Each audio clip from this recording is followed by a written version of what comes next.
क्या आप मूवी को लाइक कर सकते हैं? मूवी के स्टार्ट में हमें दो फ्रेंड्स दिखाए जाते हैं जिसका नाम अकीना और यूमा था। ये दोनों रात के 2 बजे एक टेलीफोन बूथ के बाहर खड़े हुए थे। दरअसल ये लोग यहाँ पर एक विलेज को एक्सप्लोर करते हुए यहाँ पर आए थे, क्योंकि लोगों का मानना ये था कि रात को 2 बजे रेड ब्रिज के पास जो टेलीफोन बूथ है उस पर एक कॉल आती है और जो भी उस कॉल को सुनता है तो उस इंसान के लिए उस विलेज में जाने का रास्ता ओपन हो जाता है। और यहाँ पर अजीब बात ये थी कि जिस विलेज के बारे में ये सब कुछ कहा जाता था ये विलेज मैप में एग्जिस्ट ही नहीं करता था। इस विलेज के बारे में ऐसा बताया गया था कि ये एक कर्स विलेज है और यही वजह थी कि बहुत सारे लोग इस विलेज की हिस्ट्री को एक्सप्लोर करने के लिए आते थे और जो भी लोग इस विलेज को एक्सप्लोर करते थे उनकी या तो डेथ हो जाती थी या फिर वो लोग पागल हो जाते थे। और इन्हीं सब चीजों की वजह से ये विलेज बहुत ज्यादा फेमस हो गया था और यही वजह थी कि दोनों इस विलेज को एक्सप्लोर करने के लिए आए थे। और अब रात के 2 बजते हैं और टेलीफोन रिंग करता है और अब अकीना कॉल पिक करती है। अकीना को किसी की भी आवाज नहीं आ रही थी,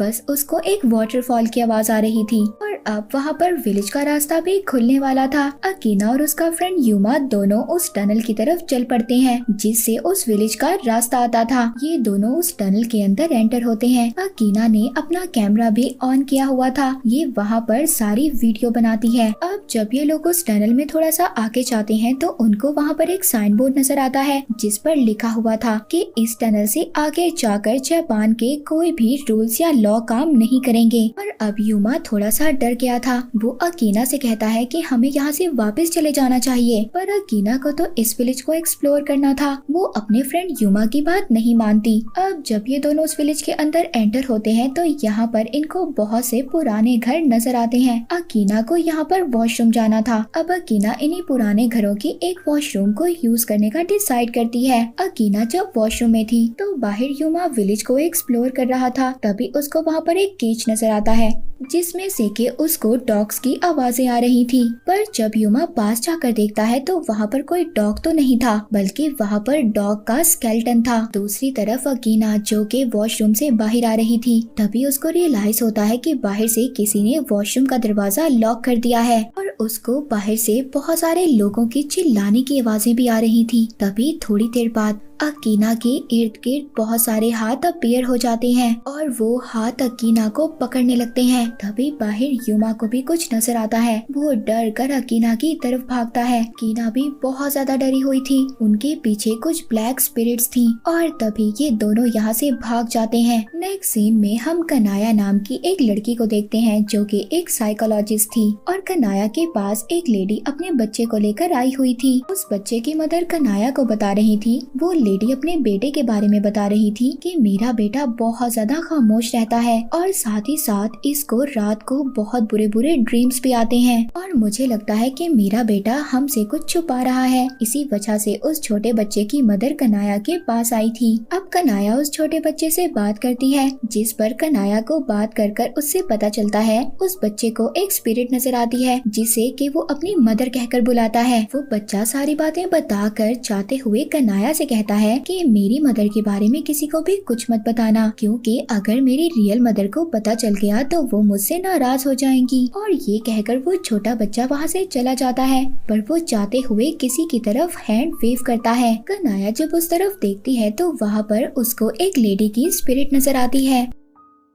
दूसरी तरफ हम अकीना को देखते हैं जिस पर उस इंसिडेंट का इतना बुरा असर हुआ था कि वो बहुत अजीब सा बिहेव कर रही थी। वो बहुत ज्यादा अजीब हो गई थी, खुद ही हंसने लगती थी, एक ही गाना बार बार गाती थी और बहुत ही अजीब से स्केचेस भी बनाने लगी थी। यहाँ पर हमें पता चलता है कि कनाया यूमा की सिस्टर थी। वो अपनी सिस्टर को अपनी फ्रेंड के बारे में बताता है। वो अपनी सिस्टर से कहता है कि मैं चाहता हूँ कि तुम मेरी फ्रेंड अकीना की हेल्प करो। वो अपनी सिस्टर को बताता है कि उस रात जब हम विलेज में गए उसी वजह से मेरी फ्रेंड अजीब सा बिहेव करने लग गई और ये सब कुछ मुझे लगता है कि उसी विलेज के कर्ज की वजह से हुआ है। अब जब यूमा कनाया से बातें कर रहा था तभी यहाँ पर यूमा का छोटा भाई आता है। यूमा के छोटे भाई को भी उसी विलेज पर प्रोजेक्ट बनाने के लिए मिला था। वो भी उस विलेज के बारे में और भी ज्यादा इंफॉर्मेशन लेना चाहता था, पर तभी वहाँ पर यूमा के फादर आते हैं और वो अपने छोटे बेटे को डांटते हैं और कहते हैं खबरदार तुम इन चीजों में पड़े, तुम इन सब चीजों से दूर रहो। फिर इसके बाद कनाया युमा की फ्रेंड से मिलने के लिए जाती है, जहाँ पर उसको उससे मिलने के बाद बहुत ही नेगेटिव वाइब्स आ रहे थे। अब उसी रात युमा की फ्रेंड छत से जंप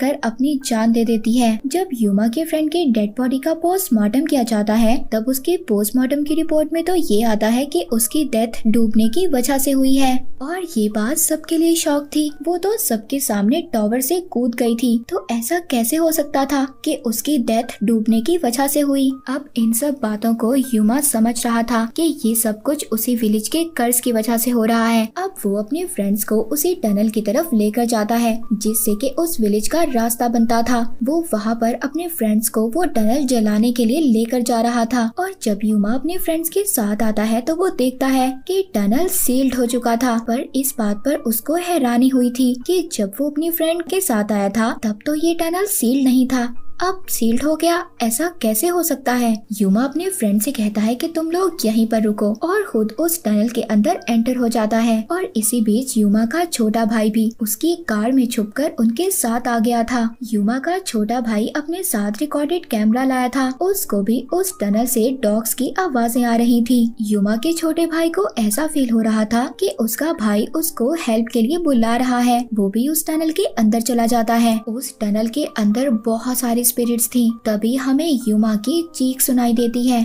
युमा के फ्रेंड्स इन सब बातों से बहुत ज्यादा डर गए थे और वो युमा की फैमिली और पुलिस को सब कुछ बता देते हैं। जब पुलिस और युमा की फैमिली यहाँ पर आ गई थी, तभी पुलिस को युमा के छोटे भाई का कैमरा मिलता है। इस बात से वो सब लोग समझ गए थे कि उनके साथ कुछ न कुछ तो गलत हुआ है। यहाँ पर पुलिस भी उस टनल के अंदर जाने से डर रही थी और सबको मना कर रही थी कि प्लीज अंदर मत जाएं। तभी युमा की मदर उस टनल के अंदर जाने की कोशिश करती हैं। जब उनको वहाँ पर सब लोग रोक रहे थे तो वो अजीब सा बिहेव करने लगती हैं। उधर ही कनाया को उसी बच्चे की मदर की कॉल आती है, जिस बच्चे को हमने कनाया के पास देखा था। उसकी मदर उसको बताती है कि मेरा बेटा बहुत ज्यादा बीमार है और वो हॉस्पिटल में एडमिट है। जब कनाया हॉस्पिटल आती है तो हॉस्पिटल आकर उसको ये पता चलता है कि जिस डॉक्टर ने युमा की फ्रेंड की ऑटोप्सी की थी, उनकी भी हालत बहुत ज्यादा खराब है और इसी वजह से उनको भी हॉस्पिटल में एडमिट कर दिया गया था। रात को कनाया उसी बच्चे के पास थी, पर जब रात को कनाया की अचानक से आंख खुलती है तो वो बच्चा अपने बेड पर नहीं था, बल्कि उसी डॉक्टर के रूम के बाहर था, जो डॉक्टर हॉस्पिटल में एडमिट हो गए थे। जब कनाया उस छोटे बच्चे से पूछती है कि तुम यहाँ पर क्या कर रहे हो, तो वो बताता है कि मुझे यहाँ पर मेरे ग्रैंडफादर ने बुलाया है। वो यहाँ पर कुछ भी नहीं समझ पाती, पर जब कनाया उस डॉक्टर के रूम के अंदर देखती है तो उनके बेड के इर्द गिर्द बहुत सारी स्पिरिट्स थी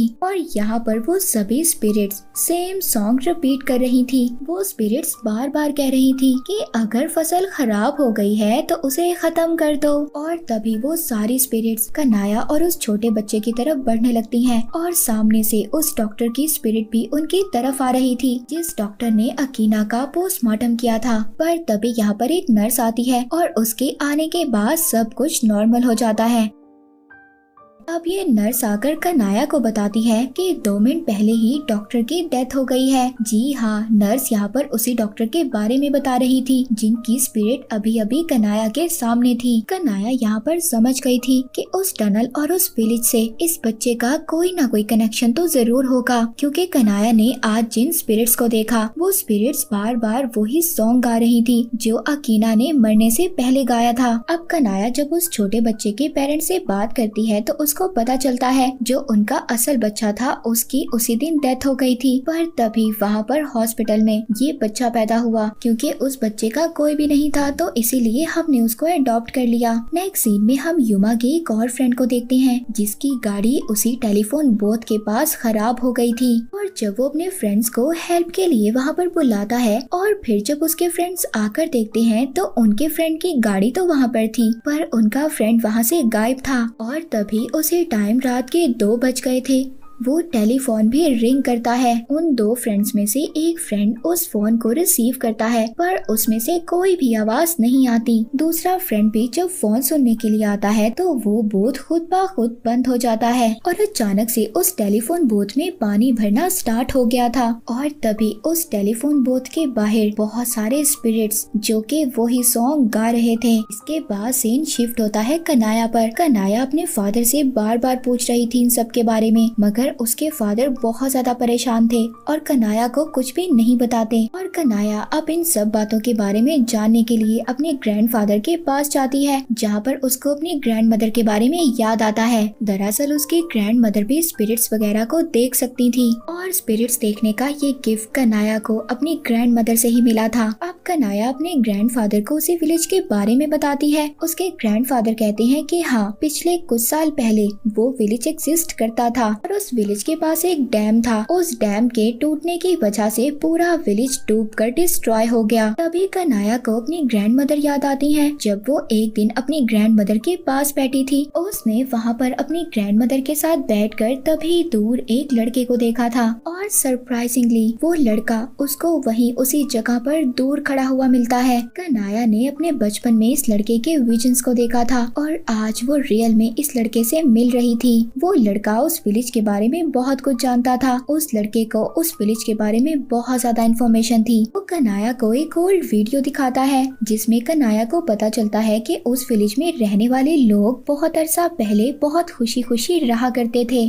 फिर एक दिन वहाँ पर कुछ पावर कंपनी के लोग आए और उन्होंने इस विलेज के इर्द गिर्द डैम बनाने का डिसाइड किया था। उस विलेज के लोग ये नहीं चाहते थे कि किसी तरह से भी उनके विलेज को डिस्ट्रॉय किया जाए। वो लोग अपने विलेज को बचाने के लिए प्रोटेस्ट करते हैं। वो कंपनी तो सिर्फ अपना प्रॉफिट कमाना चाहती थी, इसीलिए उस कंपनी के लोगों ने वहाँ विलेज के लोगों को टॉर्चर करना शुरू कर दिया। कुछ पॉलिटिकल पावर से ये प्रूव करवा लिया कि ये विलेज एग्जिस्ट ही नहीं करता। जिसके बाद वहाँ विलेज के बाहर वही बोर्ड लगाया गया जो हमने मूवी के स्टार्ट में देखा था, जिस पर लिखा हुआ था कि इससे आगे जापान का कोई भी रूल या लॉ अप्लाई नहीं होगा। और उस कंपनी के लोगों ने वहाँ पर रहने वाले विलेजर्स के साथ जो कुछ भी किया वो किसी कर से कम नहीं था। उन्होंने वहाँ पर विलेजर्स को बहुत ज्यादा तंग किया, उनके साथ बहुत बुरा सलूक किया। फिर इसके बाद वो डैम टूटने की वजह से वो गाँव पूरा का पूरा डूबकर डिस्ट्रॉय हो गया।